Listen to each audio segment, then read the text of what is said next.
교과서 108쪽에서 113쪽 해설을 시작해 보도록 하겠습니다. 제봉옥 민주주의를 꽃피우다. 자, 여기서는 우리가 5.18 민주화 운동과 6월 민주항쟁에 대해서 학습해 보도록 하겠습니다. 여러분들이 아셔야 되는 연도로는 5.18 민주화 운동 1980년 그리고 6월 민주항쟁 1987년입니다. 이 두 개 연도는 좀 잘 기억을 해두도록 하시고요. 4.19 혁명은 1960년이었죠. 예, 그러면 한번 내용을 시작해 보도록 하겠습니다. 자, 먼저 여기 5.18 민주화 운동이 일어나게 되는 그 하나의 배경으로 12.12 사태 얘기가 나오는데요. 한번 그 5.18 민주화 운동까지 가게 되는 핵심적인 사건들을 여기에다 네모박스를 한번 쳐보았습니다.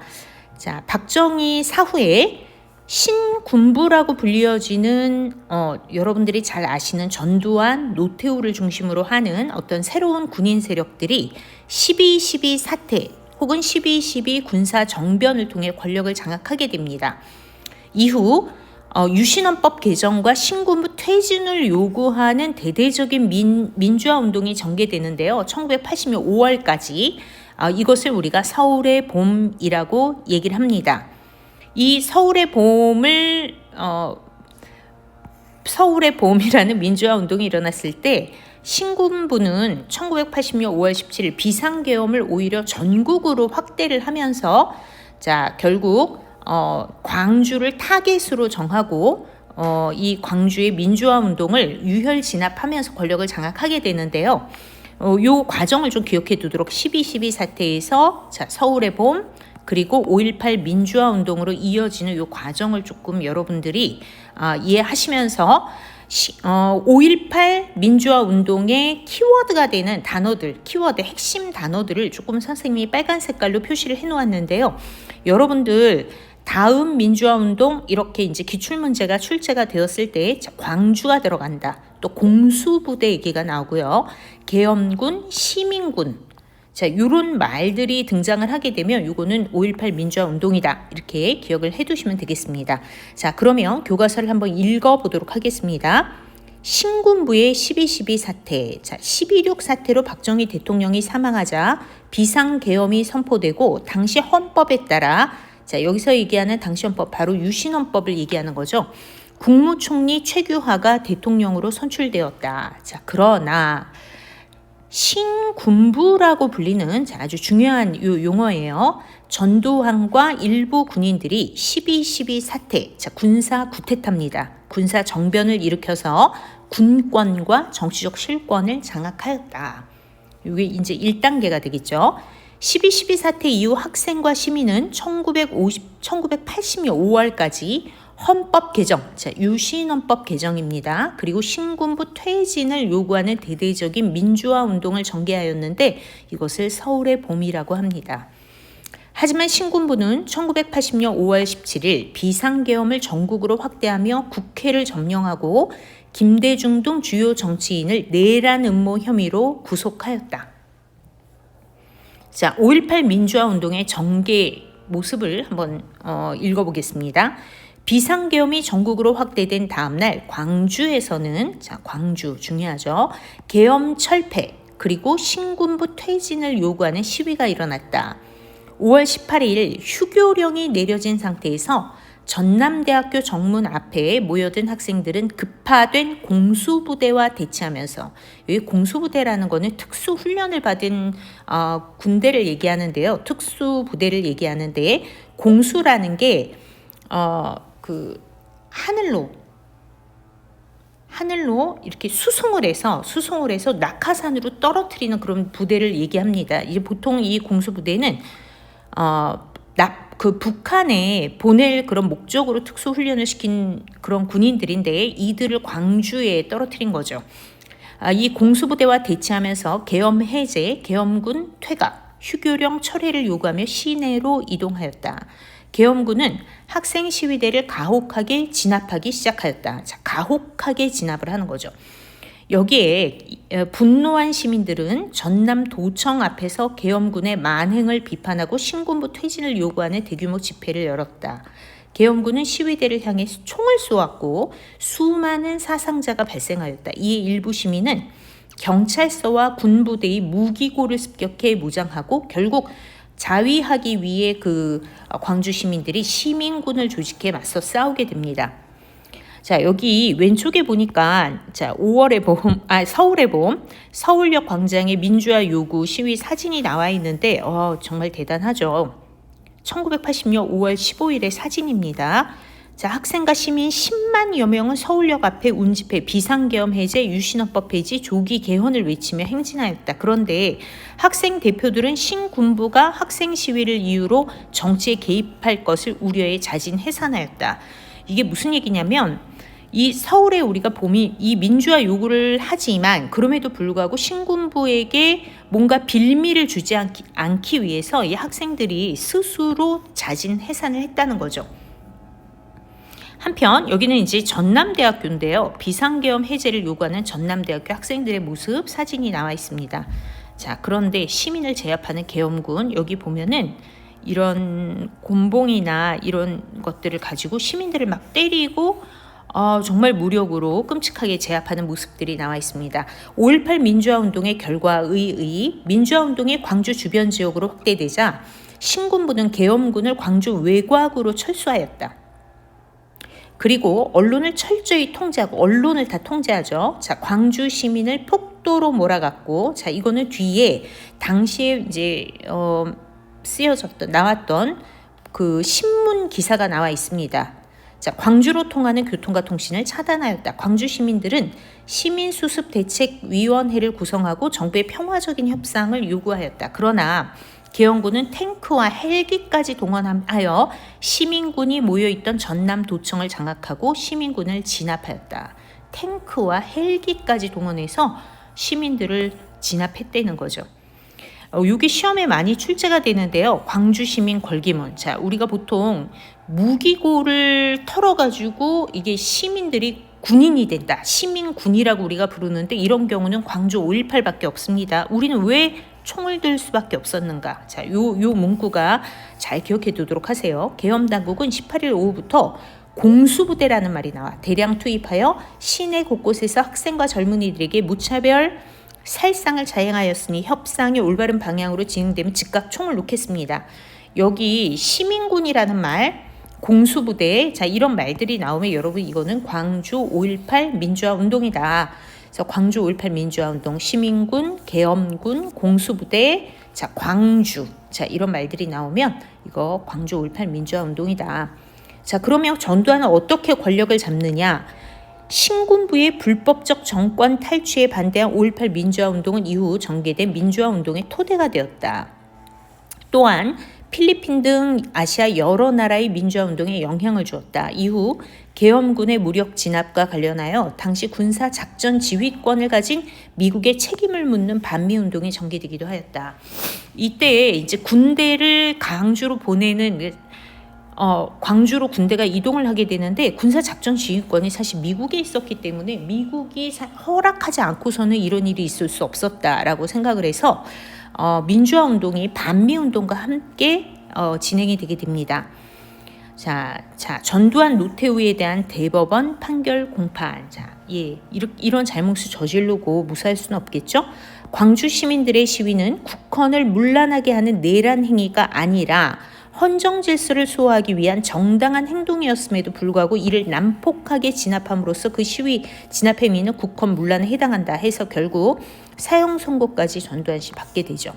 한편 5.18 민주화운동 관련 기록물은 그 가치와 의미가 인정돼 2011년에 유네스코 세계 기록유산으로 등재가 되었습니다. 여기 보면 관련된 여러 가지 기록들이 있는데요. 학생 시민의 일기, 자, 그 다음에 학생들의 성명서, 자, 이렇게 손글씨로 쓴 성명서들이 있고 희생자 가족에게 드리는 글, 여기 보면은 5.18 민주화 운동을 기록한 여고생의 일기장이 있는데 한국파 안내의 일기라고 불려지고 있대요. 그래서 이런 것들이 모두 유네스코 세계 기록유산으로 등재가 되었다. 이렇게 한번 읽어보시고요. 다음 페이지 넘어가 보도록 하겠습니다.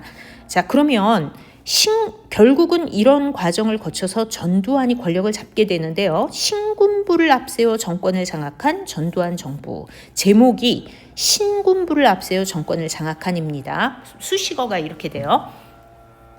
5.18 민주화 운동을 진압한 전두환과 신군부는 자, 요거 용어 알아두세요. 국가보위비상대책위원회. 참고로 여러분들 박정희가 자, 5.16 군사 정변을 일으킨 다음에 군정기 때 설치한 기구는 국가재건 최고회의였죠. 재건 최고회의였고요. 전두환이 군사 정변을 일으킨 다음에 설치한 기구는 국가보위비상대책위원회입니다.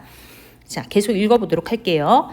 헌법을 초월하여 입법, 행정, 입법, 사법의 권한을 행사하였다. 국보위는 언론사를 통폐합하고, 자, 전두환 군정부 때 했더니 언론사 통폐합, 언론사를 통폐합하고요. 막 KBS만 남겨놓고 다 통합해버립니다.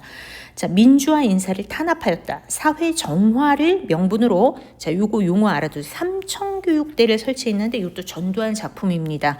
신군부의 압박으로 최규하 대통령이 사임한 후 전두환은 통일주체 국민회의에서 자, 일단 11대 대통령으로 기존 헌법에서 선출이 한번 됩니다. 그러나 이 유신헌법에 여러분들도 알다시피 이 유신헌법, 통일주체 국민회의는 그 유신헌법의 상징이죠. 그런데 이 유신헌법에 대한 이미지가 너무 나빴기 때문에 국민의 반발과 악화된 국제 여론을 의식해 유신헌법의 일부를 그냥 고친 거야. 통일주체 국민회의 대신에 대통령 선거인단, 자, 이렇게 명칭을 바꾸고요. 대통령의 임기를 7년 단임제로 했다. 자, 여러분 유신헌법에서는 6년이고 중임 제한이 없었지. 대통령의 임기가 중임 제한이 6년이고 중임 제한이 없었던 것이 유신헌법이라면 전두환 헌법은 요게 이제 8차 개헌에 해당이 되는데요. 8차 개헌에 해당이 되는데 7년 단임제야. 그리고 간선제죠. 대통령 선거인단이 뽑는다. 자, 전두환은 새 헌법에 따라 실시된 선거에서 다시 제12대 대통령으로 당선이 되어 제5공화국이 출범하게 된다. 자, 여러분 보세요. 이승만 정권 1공화국, 장면 정부 2공화국, 그 다음에 박정희 60년대 3공화국, 박정희 70년대 4공화국, 그리고 전두환 정부 5공화국 이렇게 됩니다. 그래서 전두환 하면 여러분들이 80년대다. 자, 80년대가 전두환 때다 이렇게 기억을 하시면 되겠고요. 계속 읽어보도록 하겠습니다. 자, 전두환 정부가 했던 거. 국민들을 기만하는 유화 정책. 자, 이거 막 일제강점기 문화통치 비슷한 거야. 유화 정책. 자, 뭐를 하니? 학도곡단 폐지하고요. 교복 자율화하고요. 야간 통행 금지 해제하고요. 프로야구, 프로축구를 출범시켜서 스포츠에 사람들이 그냥 빠지게 해. 자, 한편 학생운동과 노동운동 등 민주화운동은 철저하게 탄압하고 보도지침을 통해, 자, 이것도 한번 표시를 해볼게요. 보도지침을 통해서 신문기사 내용을 검열하고 단속하는 언론 통제를 계속한다. 자, 여기 보면 보도지침이 나오는데 빨간 색깔로 해서 이거는 빼라, 뭐 이거는 단어를 이렇게 고쳐라 이런 지침들이 나오죠. 보도지침은 제5공화국 시기 문화공보부 홍보정책실에서 언론사 기사 통제를 위해 작성한 지침이다. 보도지침 하면 여러분들 전두환. 오른쪽의 사진 자료는 1985년 11월 2일의 보도지침인데 학생 데모기사를 내보내지 말라는 지시가 담겨있다. 자, 제5공화국 헌법 공포식이 여기 있고요. 그 다음에 이제 지금부터 이런 가운데 6월 민주항쟁 얘기를 해보도록 하겠습니다. 여러분들 전두환 정부에서는 이런 거 기억하시면 돼요. 국보위, 자, 언론사 통폐합, 그리고 삼청교육대, 그리고 대통령 선거인단, 대통령 임기 7년 단임제, 5공화국, 자, 학도곡단 교복자율화 야간 통행금지 해제, 프로야구 프로축구 출범, 보도지침, 뭐 이런 것들이 전두환 정부를 특징 짓는 단어들입니다. 자, 그러면 이제 6월 민주항쟁이 어떻게 일어나게 되는지 한번 살펴보도록 할게요. 군사 독재를 끝내기 위해서는 대통령을 직접 선출해야 한다는 인식이 확산되었고 1985년 총선에서 제1야당으로 부상한 신한민주당, 자, 신민당이 대통령 직선제를 먼저 요구하게 된다. 포인트가 대통령 직선제입니다. 우리가 직접 뽑겠다. 왜 아까 8차 개헌에서 대통령은 대통령 선거인단위에서 간선으로 뽑는다 그랬죠. 간접선거. 근데 이거 바꾸라는 거야. 직선제. 자, 전두환 정부의 불법성과 연이어 드러난 친인척 비리에 국민의 저항이 커졌고 5.18 민주화운동의 진상규명을 요구하는 시위가 계속 이어지고 있었어. 궁지에 몰린 전두환 정부는 민주화운동을 간첩과 연관된 세력들의 행동으로 조작하였는데 그 과정에서 고문 수사도 서슴지 않았다. 그 과정에서 부천 경찰서 성고문 사건도 있었고요. 자, 꼭 기억하세요. 박종철 고문치사 사건. 1987 보면 박종철 그 병원에 실려오는 그 시신, 박종철 죽음부터 이 영화가 시작이 되죠. 박종철 서울대학생인데요. 한번 읽어보도록 할게요. 여기 이제 이 사진에 박종철 보도가 나오는데 이 박종철의 얼굴이고요. 1987년 1월 서울대학교 박종철 학생이 경찰 수사 과정에서 사망을 했는데 어떻게 보도를 했냐면 책상을 탁 치니 억하고 죽었다라고 발표하였다. 그러나 천주교 정의구현 사재단이 물고문에 의한 사망임을 폭로하면서 시민들의 시위가 크게 확대되었다. 이렇게 나오죠. 자, 계속해서 직선제의 요구했지. 헌법을 바꾸라는 거야. 고쳐라. 이에 전두환 정부는 국민들의 민주화 요구를 거부하고 현행 헌법에 따라 간선제로 차기 대통령을 선출하겠다. 바꿀 생각이 없다. 현행 헌법을 유지하겠다라고 하는 것이 4.13 호헌 조치입니다. 호헌이라는 건 헌법을 수호하겠다는 거야. 지키겠다. 4.13 호헌 조치. 자, 4.13 호헌 조치에 대해서 또 읽어보도록 할게요. 전두환 대통령은 시국 혼란을 이유로 1987년 4월 13일 모든 개헌 논의를 금지하는 조치를 단행하였다. 여야 합의가 어려운 상황에서 대통령 간선제인 현행 헌법을 유지하고 1988년 3월에 정부를 이양하겠다. 간선제로 노태우에게 넘기겠다. 이렇게 그냥 공언을 해버린 거죠. 자, 이 4.13 호헌 조치를 규탄하는 움직임이 활발해졌고 그 와중에 박종철 고문치사 사건을 축소, 은폐하려 한 전두환 정부의 음모가 드러나면서 시민들의 분노는 폭발하였다. 그리고 민주화운동의 역량을 집결한 민주헌법 쟁취, 민주헌법이라는 건 직선제 헌법을 얘기하는 거죠. 쟁취 국민운동본부가 조직되었다. 민주주의를 쟁취한 6월 민주항쟁, 자, 호헌 조치에 대한 거센 저항이 거세어지는 가운데 연세대학교 이번에 이한열 학생이 경찰이 쏜 최루탄에 맞아 뇌사 상태에 빠지는 사건이 발생하였다. 여기 보면은 이한열이 최루탄을 맞고 쓰러지는 걸 친구가 이렇게 부추기는 장면이 나와 있죠. 이러한 상황에서 여당인 민주정의당은 6월 10일 전당대회를 열고 노태우를 차기 대통령 후보로 지명을 하였어. 이제 다 결정이 된 거죠. 이날 전국 18개 도시에서 호헌철폐, 자, 직선제 개헌 쟁취를 요구하는 시위가 전개되었다. 6월 26일에는 100만 명이 넘는 시민이 시위에 참여했는데 이걸 6월 민주항쟁이라고 한다. 그래서 6월 민주항쟁하면은 여러분들이 몇 가지 키워드들이 있는데요. 대통령 직선제 요구라는 거, 박종철과 이한열의 죽음, 그리고 4.13 호헌 조치, 호헌 철폐, 자, 그리고 직선제 개헌 쟁취, 이런 것들이 대표적인 구호가 된다. 이렇게 알아두시면 되겠고요. 60 국민대회 행동 요강 한번 읽어볼까요? 당일 10시 이후 부문별 종파별로 고문살인 조작 규탄 및 호헌철폐 국민대회를 개최한 후 오후 6시를 기하여 성공의 대성당에 집결할 국민운동본부가 주관하는 국민대회를 개최한다. 오후 6시 국기 하강식을 기하여 전 국민이 있는 자리에서 애국가를 제창하고 모든 국민이 행동을 그냥 같이 했어. 애국가가 끝난 후 자동차는 경적을 울리고요. 자, 전국 사찰, 성당, 교회는 타종을 하고 다종을 치고 국민은 형편에 따라 만세 삼창을 하던지 제자리에서 1분간 묵념하여 민주쟁취의 결의를 다진다. 온 국민이 정말 이 행동을 다 같이 했어. 전 국민은 오후 9시부터 9시 10분까지 10분간 소득 다 불을 끄고요. KBS, MBC 뉴스 시청을 거부하여 국민적 합의를 깬 민정당의 60 전당대회에 항의하고 민주쟁취의 의지를 표시할 수 있는 기도, 묵상, 독경 등의 행동을 한다. 자, 이 행동을 다 같이 해서 쟁취해낸 거죠. 결국 전두환 정부는 국민의 요구에 굴복하여 여당 대통령 후보인 노태우를 통해 노태우가 발표를 해 대통령 직선제를 수용한다는 내용의 6.29 민주화 선언. 자, 이것도 용어 알아두셔야 되죠. 6월 항쟁의 결과 6.29 민주화 선언. 그 결과 5년 단임제 대통령 직선제를 핵심으로 하는 개헌이 이루어졌고요.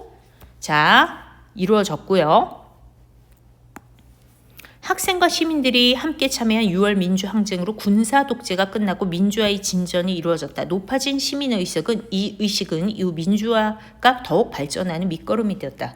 그런데 그 이후에 이제 노태우 정부가 수립되게 되는 거죠. 여기 보면 한여리의 죽음을 헛되이 하지 말라. 6월 민주항쟁이고요. 6.29 민주화 선언과 그 이. 자, 여기 6.29 민주화 선언이라는 걸 이 사료를 보면 여러분들 아셔야 돼요. 왜냐하면 대통령 직선제 개헌을 하고 이렇게 나와 있죠. 노태우가 발표를 해.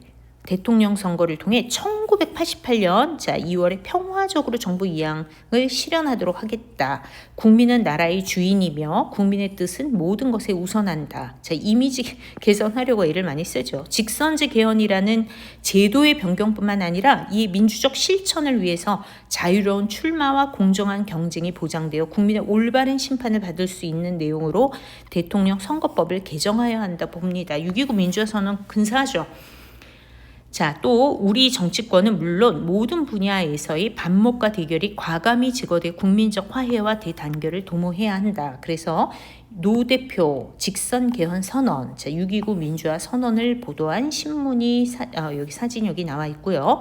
5.18 민주화 운동의 과정은 여러분들 이거 한번 그냥 쭉 읽어보도록 하시고요.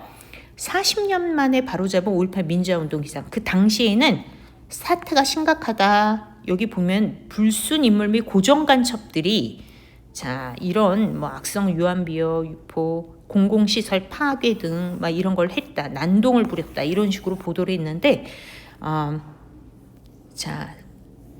2020년에 광주의 5월 제대로 담지 못했던 기사 40년 만에 이 기사를 바로잡는다 해서 실제 광주 안에서 일어났던 일을 제대로 보도를 하고 있는 모습을 알 수 있죠. 이건 당시 언론 통제의 모습을 잘 보여주는 예라고 볼 수 있겠습니다. 여기까지 여러분 일단 내일 6월 민주항쟁까지 살펴보았습니다. 이상입니다.